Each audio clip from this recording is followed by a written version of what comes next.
We're now just 7 days away, and we're getting you ready for what's already a historic election. A record 64 million Americans have already cast their ballots, but the presidential candidates are still looking to win over votes. President Trump will be in Lansing today. Joe Biden will visit Michigan on Saturday. Well, we want to bring in our Scripps national political editor, Joe St. George. Joe, thank you so much for joining us this morning from Washington. Good to be with you. Now, Joe, this is the home stretch, the critical final days. How will the candidates be spending these days? It appears Michigan is a big part of their plan.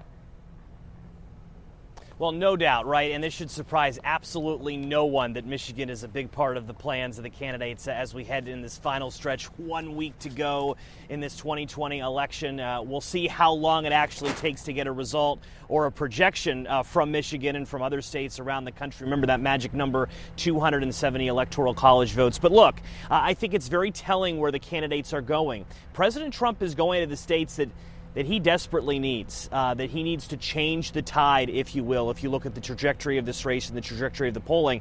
To some degree, Joe Biden is not afraid, at least in this final stretch, to go to some states that might be a stretch for Democrats, a place like Georgia, a place like Texas, where Kamala Harris will be going towards the end of this week. So both candidates have different styles of campaigning in the final stretch.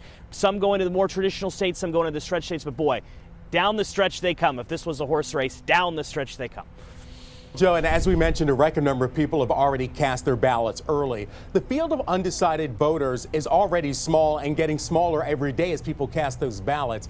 The president's trailing in the national polls and in some swing states. What's his message trying to win over some of these few undecided voters? And what's Biden's message trying to solidify his gains?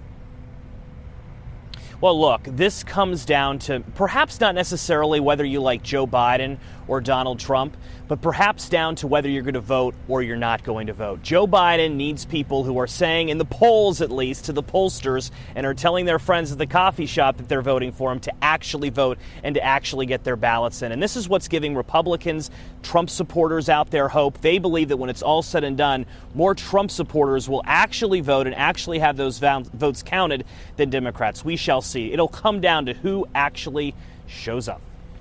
Of course, we certainly are appreciating all of your reporting every time you've joined us live.